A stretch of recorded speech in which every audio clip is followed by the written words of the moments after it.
On today's expose, I wanted to talk about Bolivar Trask. So he first showed up in X-Men number 14 in November 1965, created by Stan Lee and Jack Kirby. Bolivar Trask is kind of funny to me because as much as he's in this cartoon, he really wasn't in the comics all that much. He died at a pretty early age in the comics when he sacrificed himself to stop the Sentinels because he realized that they were out of control and that mutants were not as bad as he originally thought. But the Trask legacy does live on through Larry Trask and other members of the Trask family. So it's funny because Bolivar Trask never knew Henry Gyrick, to my knowledge, but they're like bosom buddies in this show. Oh, wow. Yeah, interesting. Yeah, there have been times that he's come back to life, but only for a limited time. But yeah, that's Bolivar Trask. Okay. I go where I wanna go.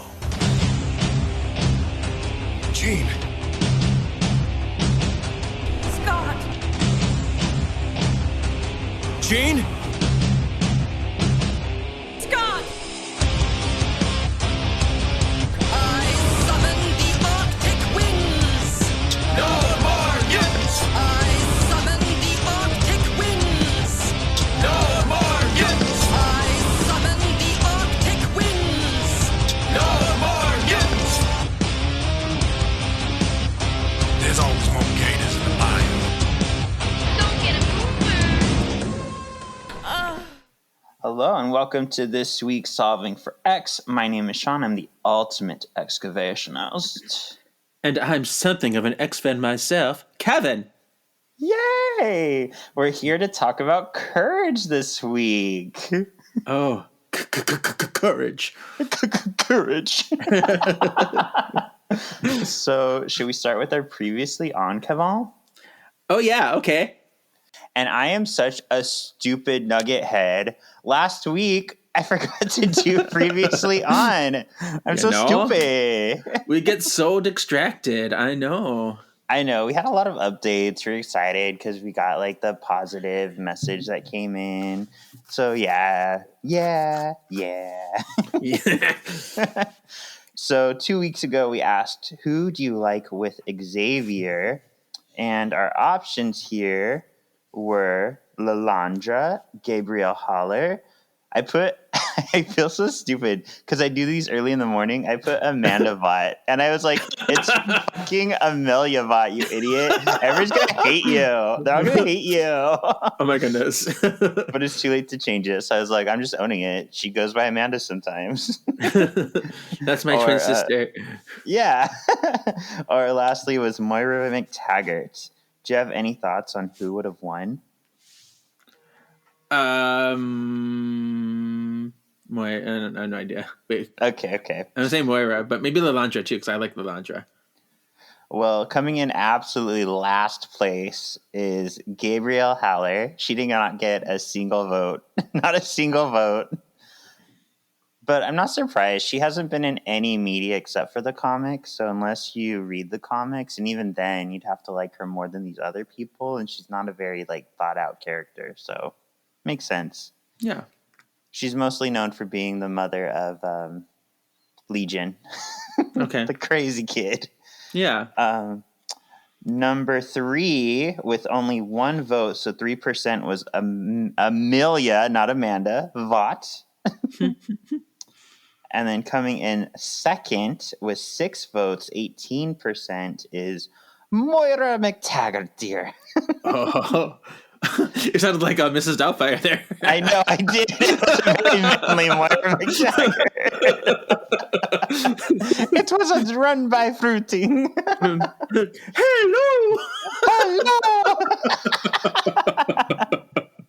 Hey, we can't talk about that anymore because drag is now illegal, and that should count Mrs. Doubtfire. Oh my goodness. Horrible. So, with an overwhelming 79%, 26 votes, the listeners agree with us, Kevin. Lalandra, she's the one for Xavier. They both are kind of like assholes in their own way, so they like balance each other out. Yep, not surprising. I'm glad. Not surprised. Yeah. Yeah, I liked her as the top pick. Mm-hmm. All right, and then last week we said, who do you want to see in X-Men 97? This did not go the way I thought. I'm going to say that right now. It did not. I was Okay. surprised. So coming in second place, because we had a tie, 22% voted for Cassandra Nova and 22% voted for Onslaught. So that's 8 votes each for those. Wow. Which I understand, like Onslaught, as much as I'd like to see him in the cartoon, he probably wouldn't fit since Magneto's like good in the cartoon. Mm-hmm. So, Yeah, right. but it'd still be cool to see him.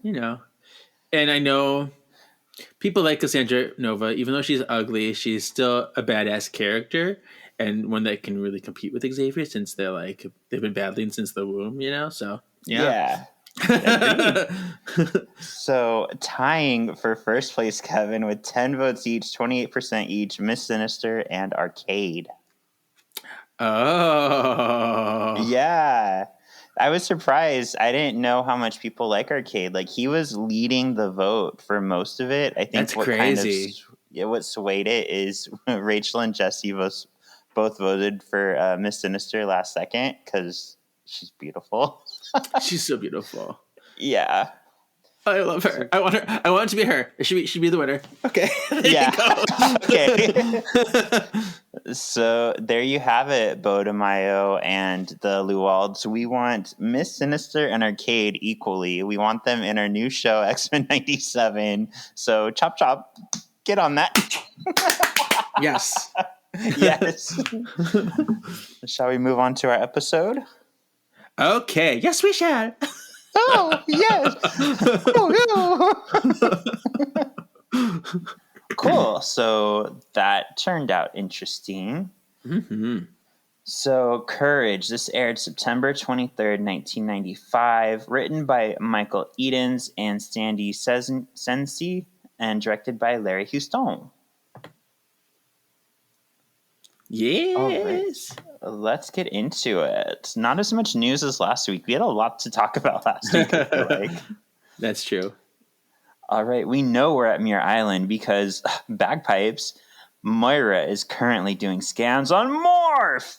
She tells him he seems physically okay, but she's worried about him going back to life as an X-Men and his mental state. Morph is like, cool, and then he boards a plane back home. So what exactly were they doing here? Were they like helping him regain his true consciousness? Yeah, I imagine they were trying to split apart like you said, conscious that Mister Sinister imposed on him. They were probably making sure his powers were in check, just altogether just making sure his psyche was complete after going through what he did. Yeah. Okay. Meanwhile, at Zydex, men are manufacturing some sort of robot. And this is where he's like, bail. The guy's like, Yeah. I bail. What is this? He definitely sounded like a Republican. Yeah. They are attacked by sentinels who steal the metal reams and bounce. Did you see what I did there? It I was did. steel. I know. I was like, how clever. How clever. Maybe I'm a little white bitch. STEEL. JELLO. All right, back at the manor for the first time. The X-Men jump into action as the alarms blare. They rush in to find Xavier and Jean in a room set up for a party. I'm like, really, guys? You did all that just to get them to come into the room? Yeah. It's not for Rogue and Gambit because they still gone, which they haven't really told us where Rogue and Gambit are or why they're together. I would want to see those episodes. Tell me the truth. Share me the details. In walks Morph. Wolverine and Morph embrace, but sexily, with their tips touching, gingerly. One by one, everyone but Cyclops greets Morph. Morph goes up to Scott. Just then there's news of the burgle at Zydex. Beast explains that Zydex may have just built a plastic as thin as cloth, yet 100 times stronger than steel.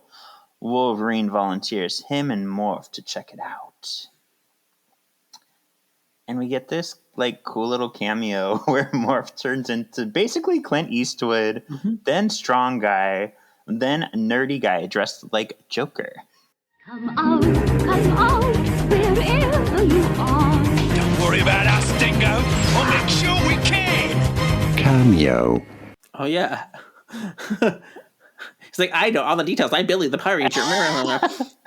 I feel like I'd have to go and check, but this Nerdy Guy is very similar to the What's his face? wedding Yeah. officiator. Oh, I yeah. wonder if he just has like a go-to like that he turns into. Maybe.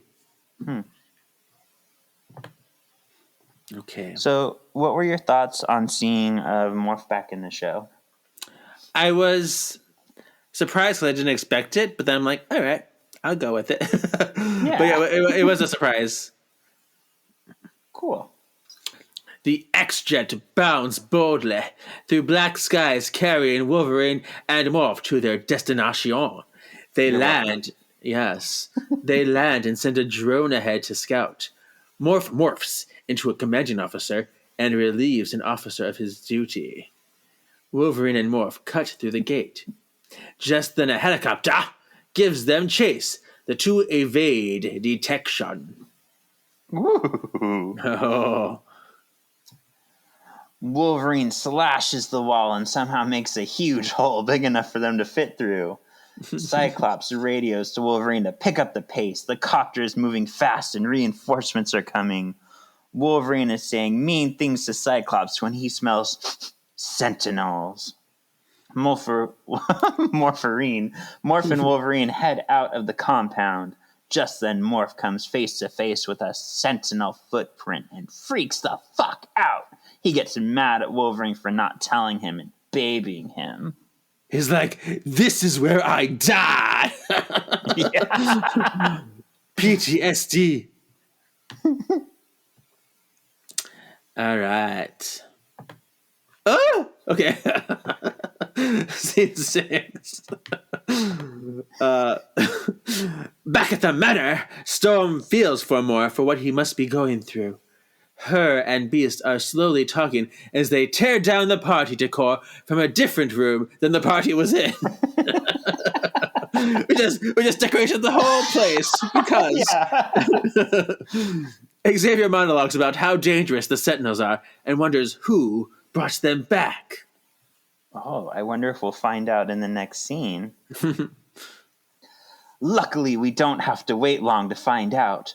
We enter a cave where the head of Mastermind is talking to their Sentinel Mastermold. children. Mastermold. I said Mastermind. You're right. Good catch. And I decided to make Mastermold genderless since, like, it has the voice of a man, but it makes babies. So Okay. Get it. Mastermold mansplains the plan to build a new body out of the nigh indestructible plastic. It demands that the Sentinels bring him Trask and Gyrick. The Sentinels say they weren't programmed to kidnap humans. Mastermold gives them an upgrade and then demands to also bring the one who destroyed its body. The Sentinels comply and take to the skies. Oh, Did you notice anything about the Sentinels in this episode? I did not notice this note that you put here. I did not notice that. Their voices are different. They're not as like robot-y sounding. They're just like regular Joes now. Oh, so they must have more humanity, some influence or something. Oh, I like that. We'll go with that for a headcanon. Yeah. All right. Back at the manor, Xavier walks the grounds with Morph. He tells Morph that he did almost die at the hands of the Sentinels. He tells Morph that maybe going up against Sentinels so soon after his trauma may not be the best idea. Morph doesn't want to be babied, but Xavier tells him it is necessary. So, where do you stand on this? Does Xavier have a right to kind of keep Morph away from Sentinels, or is it Morph's decision? It's a tricky one because Morph would definitely want to be in the fight, but is his ego, is he smart enough to go past his ego, like, because it could be dangerous to him, and maybe he doesn't want to admit it. Maybe it's something that he just wants to muddle through, and maybe that's something you have to do to get through it too. So it's hard to say what the best option is for each individual. So I get where they both are coming from. Yeah, I think the whole team can see the struggle in Morph. Like he wants to be helpful, but you're right. It's like, is that going to put other people in danger? At what point do you have to tell someone like, chill, dude? Yeah. Children on a playground watch as sentinels fly by overhead. Meanwhile, 3 more sentinels fly over Jean, Scott, and Storm in a car, to Scott's surprise. That was kind of a random scene, but it sets up, I think, good drama for like, they're going towards the manor, nobody's there. No! Yeah. Back at the manor, Wolverine watches as Beast studies a digital sentinel. The hologram goes dark as the alarm sounds. Beast reports intruders to Xavier. Morph is the first to see the sentinels approaching. They surround Xavier and Morph. They identify Xavier as the target. Oh no! Beast and Wolverine come to help, but they're too late. A sentinel easily dispatches them and shoots Xavier. Morph freezes up as the sentinels apprehend Xavier. Wolvie and Beast put up a fight, but they are too late. Too late! Morph is seen crying as he tells Logan he froze. I always think of Little Mermaid. You're too late! And so... You know, last episode when you kept going, what's the word? I kept wanting to go, burn. I know, it's so ingrained. I know. So, do you remember the struggle between Xavier and Mastermold, or what happened, where we left off? I just remember him being there making all of the babies. I don't remember Xavier in it at all. Yeah, I just rewatched it. I believe the last time they interacted when Mastermold had a body was in the final decision. And if I remember right, Xavier flies the jet into Mastermold and he like parachutes out. Okay. So I'd have to double check, but I think that's what happened and when it happened. I just remember I'm still plugged in. That's all I remember. I am still plugged in. Aww, useless sentinels. It's funny to me in this series because the sentinels, I feel, are either really inept, like and easily dispatchable, or they're like really dangerous. There's no middle ground for the sentinels. Right. Back at the manor, the remaining X-Men meet to try to figure out where the sentinels took Xavier. Morph is being hard on himself for not saving Xavier. Wolverine consoles him in the kind of asshole way that Wolverine would console someone. Cyclops tells them both to shut up. I was surprised. He literally is like, shut up. I know. But, you know, I like that Cyclops. I'm like, get it, Daddy Cyclops. I'd rather this than you pounding walls. Right. Pound my hole instead. I love it. You. Tell me what to do. He wants to get back to saving Xavier. Beast has a sentinel head linked to the computer. He types away to try to access its mind. His typing gives 2 sets of coordinates, one to Gyrick and Trask and one to somewhere else. Morph is eager to help, but Cyclops tells him to stay behind and monitor the comms. The X-Men briskly blast away in the Blackbird, bearing for the coordinates. Oh, yeah. I was feeling very alliterative today. Mm-hmm. Beautiful. But I feel like I do that a lot. It's the way of the world. It's the coolest thing to do. Yes. Cut to a jungle where a wooden house. You've never seen the word Hosu? No, like Hosu. But my dyslexia fixed it. There you go. So a wooden house sits on really tall stilts above a river. We heard Trask and Gyrick? Yes. Arguing from within. Gyrick throws a fish onto Trask's paperwork and demands, cook it! Gyrick blames Trask for having to hide. It was Trask's fault for not controlling his sentinels. Meanwhile, Trask blames Gyrick for sending the sentinels to apprehend Kelly. No matter who's right, a sentinel suddenly comes a knocking. It grabs both men. Okay, I'm gonna throw this out there. These men are fucking each other. Like, Yeah. this is such a domestic fight. They are fucking. They're out in the woods. They are fucking. Like, so, what'd you do today? I mean, if the Sentinel hadn't showed up, the next scene would have been. I think Trask would probably be the bottom for this part. Like, it would have been them fucking in their little horseshoe. This totally made me think of The Odd Couple. Beautiful. Beautiful. Just then, the Blackbird arrives, and the X-Men attack the Sentinels. Wolverine cuts into one as Storm blasts it. And I rewound it multiple times. I think she says, "Demon, be gone!" Like, demon? It's a Sentinel. Valquisha Demon. That's what I say. She's been watching too much Charmed. Even though it wasn't invented yet. Yeah. The other two easily dispatch the mutants. Scott tells Jean they're going in. The Blackbird shoots down one Sentinel as Storm explodes from the nasty shit water and takes out the other one. It was like a weird green color. Yeah.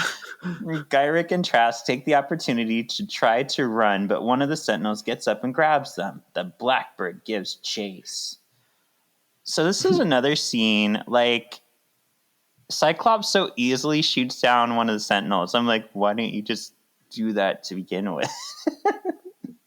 Instead, they sat on the Blackbird watching Storm and Wolverine get beat up. He's like, I'll blast when I want to blast.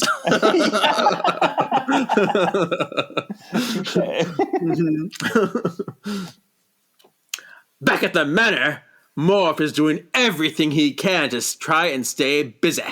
Right now, he's turning up the Sentinel head to 11 to get info from it. He finds a third coordinate and decides to go to the third place by himself to prove he can. He takes off in an X-Jet. This part didn't really make sense to me because we've only seen one coordinate, but now there's 3. Yeah, I don't know.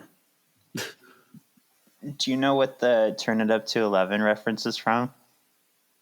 No. It's from the movie Spinal Tap. You know, I've never seen it. I've heard about it so much. I've never seen it. Oh, but they have an amp, and it turns up to 11, and the guy making the documentary is like, wouldn't that just be like 10 because it's the max? And he goes, but it's 11. And he's like, yeah, but isn't that kind of the same as 10? He's like, no, but it's 11. And that reminded me of Aladdin. Oh, why? Yeah, he was like, Iago, on a scale from 1 to 10, you are an 11. Oh.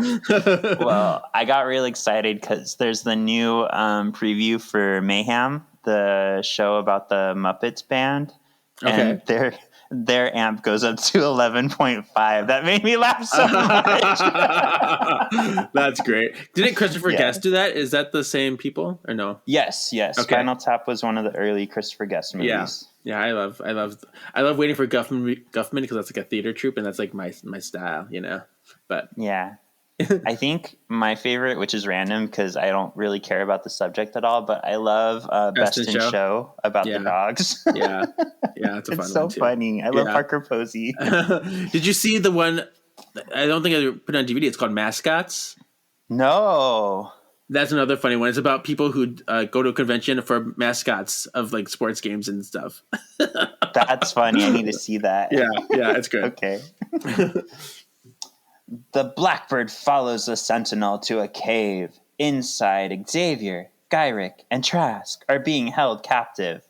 Mastermold sets out tea for them and begins a lovely chat. It tells Xavier it wants his mind. It wants to meld with Xavier to kill all mutants on Earth. It demands the Sentinels to prep the operating table, but their experiment is cut short when the X-Men arrive. The X-Men and the Sentinels go into battle. Storm is once again shot down and covered in rubble. So that's 2 times she's been shot down. Yeah. Yeah, in her claustrophobic state, Yep. So this is very reminiscent of X-Men the movie, because if you remember, the goal was for Mastermind to take over Xavier's brain in order to kill all mutants. Yeah. Mm-hmm. So I wouldn't be surprised if this is where Bryan Singer got his idea. That's true. And it's kind of very timely, too, because we just had Xavier have this whole battle with his mind and the testing of his psychic limits, and to have to go. So we're just reminded of how strong he was, and how weak he is. His weakness and his strength all at once, and now it's like coming to the fold again, like becoming relevant. I love it when you make these connections. I didn't even think about that, but yeah, that is a very good point. That we just saw him at his weakest, and now he's being tested right away. Mm-hmm. So this is the perfect point for this to happen. Mm-hmm. Yeah. All right, 16. A little ways away, Morph shows up in the X-Jet. He fires at Mastermold to find it is too strong for blasters. Morph shifts into Omega. I was like, shift into Turbo, but that's part of it. Morph shifts into Omega Red and easily dispatches 2 Sentinels. One of the Sentinels accidentally fires off a shot that hits the supports holding up Mastermold. The giant head falls to the floor. In the chaos, Morph is grabbed from behind. Giggity. He is held in one hand of a... He is held in one hand of a Sentinel as Jean is held in the other. Morph shifts into Sasquatch and sets them both free. He then changes into Angel in the gaudy outfit and catches Jean. Yay! So this is our cameo moment. Come out, wherever you are. Don't worry about us, Dingo. We'll make sure we can. Cameo. So yeah, Sasquatch we've seen with Alpha Flight. And then Angel, we got to see him in this outfit actually in Xavier Remembers. This is one, like, I don't know how I feel about this outfit, because I like it, but I don't, because it's so, like, bright colored, but not, like, in a good way. What do you think of this outfit on Angel? It is a little odd. It doesn't seem to fit him. Like, it's like, noticeable for sure, but I'm like, I don't think I like it. Yeah.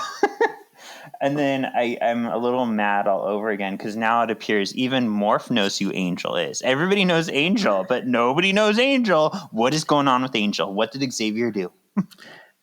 It's almost like he existed, but then like removed him from everybody's memory. And so it's like the little remnants of memory. Yeah. That's weird. I mean, I'm just making things up. Bo DeMaio, if you're listening, we need like the an answer. Episode where we find out why nobody knew Angel. Yeah. Cool. So the Mastermold head sprouts legs and fires on Jean and Morph. Morph shifts into Longshot and draws its fire from Jean. He returns fire, but Mastermold shoots him down. Morph in turn shoots a stalactite and squashes Mastermold. The cave explodies, but the X-Men are able to escape in time. Cameo. Come out, wherever you are. Don't worry about us, Dingo. We'll make sure we can. Cameo. Longshot. Oh! All these people we've seen, because Morph can beat them all. It's great. Yep. I guess I didn't count Omega Red as a cameo just because we've seen him so much lately. Yeah. Oh, that guy again. Ugh. Outside the cave, Cyclops and Wolverine seem happy to have Morph back. Morph turns down the offer, though. He says, I'm not ready yet.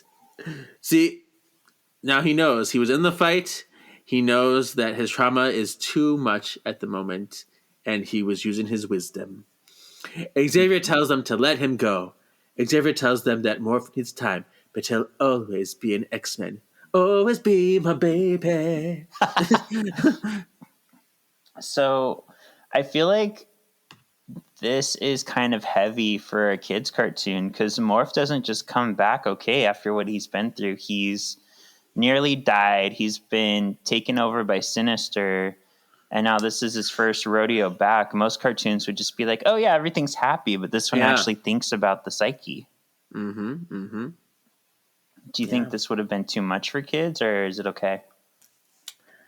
I think it's fine. I think it's good to not treat kids like they're stupid and let them be exposed to these mature topics because it gives them the freedom to be okay communicating that with their own lives and recognizing that in their own lives. So, yeah.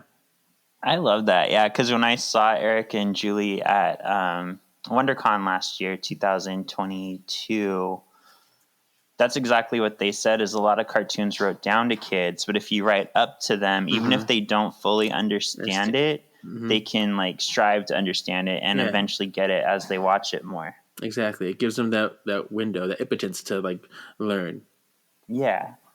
Cool. So what do you think of this episode? I liked it. I mean, I don't much care for the Sentinels. I don't know why the Sentinels always like. Well, not always, I shouldn't say, but a lot of times I'm bored by them. I can see that. Yeah. But I do like the Morph arc in here. So I was extreme at the end. Okay. I'm actually going to expected it only because as much as I like seeing Morph come back, you're right. The Sentinels are kind of lame whenever we see them. So maybe if it was like the Sentinels and Mister Sinister, or like he was being haunted by Mister Sinister, it might have like put it over the edge for me. Yeah. Yeah. So yeah, not a bad episode. I don't want to exit out because of course I like seeing Morph, but just didn't hit the spot for me. Yeah. Who is your MXP or most excellent player? I mean, most people in this were just kind of there. Yeah. Like, they're all just doing. So I guess I have to give it to Morph because he's the one that came up with his own, self-realizations and putting himself in the action. Yeah, I'd give it to Morph too because you're right. They're all just kind of there to support the Morph story. And so we get to see him crumble. Like the part where he's sitting on the ground crying, like that just was heart-wrenching to me. Like that was pretty heavy for a kid's cartoon and it really like affected me. But then seeing that he went off on his own to try to make it right, probably not the best thing for him to do, but then it turned out okay in the end because he saved everybody. Yeah. Did you see King in this episode? No. You're going to get so sick of me asking you that. Is he like in every episode now or what? No. He just shows up in one, but I just decided I'm going to ask you all the time. So you're going to ask me every episode until he does show up. Okay. Yeah. So I have to be like, I have to like second guess, like, I don't know, did I? I'm just making sure you're looking out for him. Okay. So for the previously on question, I thought it'd be fun to know, because I guess I didn't bring it up, but did you notice how Morph's hair is a lot lighter this time? Yeah, you're right. It's like a light brown instead of that black. Yeah, so I guess that's one cool thing about being a shapeshifter is you get to decide what color you want your hair without having to dye it. Saving all that time at the salon. Wow. Yeah. So I decided, let's ask people, which morph do you like the best? Do you like the dark hair morph we started with? Do you like the evil morph with the bags under his eyes? Do you like the light hair morph? Or do you like what I call the gender neutral morph that we're going to get in X-Men 97, which we see in the comics where he doesn't really have facial features. He's just kind of white. Oh, that's right.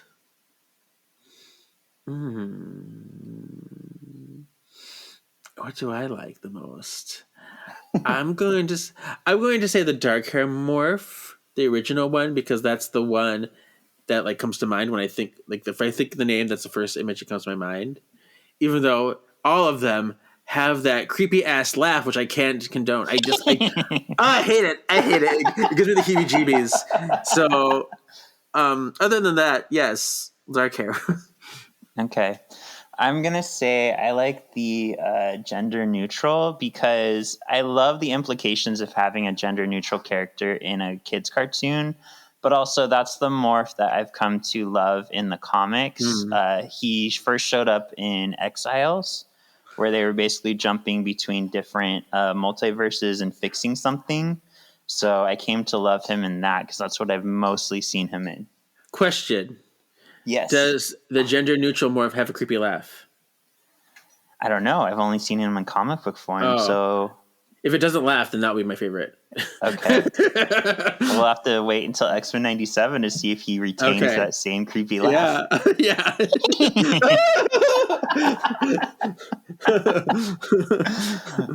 What would you say is the X Factor? Oh, God. Oh, I don't know this one. Let's do, I guess, Sentinels, because they were from the first episode, and now they're here again. Yay. For me, I'm going to say what I like about X-Men and kind of Marvel Comics in general is that they do go there with, like, the psyche. They do make us think, like, this is a person. They're not just a hero. They're not just going to get back out there and perform. So I like that the cartoon went there, too, and treated Morph in this way, and that he is a deep individual. So it's exciting to see where his story may go from here. Cool. Where do we go from here? So our next episode is Secrets Not Long Buried. What do you think this one's about? Secrets not long buried. I don't know. Are we gonna? That doesn't tell me anything. Rogue and Gambit come back. Okay. I don't know. Tell me your secrets. Well, I'll tell you this. It is a Cyclops-centric episode. Okay, good. And sometimes I get it mixed up with No Mutant is an Island. Okay. So we'll see some characters in it. We'll see actually a character I really like in it. And it's an interesting kind of one-off episode. So we'll see how we feel about it. Okay. Fun. Yeah. Where can the people find you, girl? Yes, you can find me on KGZ87 on Instagram, or my other podcast, Words of the Witches, where Sean is helping me cover the Charmed published materials. You can find me on Once Upon a Cult, where we're working our way to the end of looking into 100 different cults. You can find me on Marvelous Galaxy of Disney, where we've got your updated news weekly for all three of those franchises. And you can find my book on Amazon, Witch's Brew, A Dream of Waking. Cool. And thank you for listening, and we'll see you next week with Secrets Not Long Buried. Bury your secrets in that hole. Oh. What? Why'd you say that? You're weird. Bye.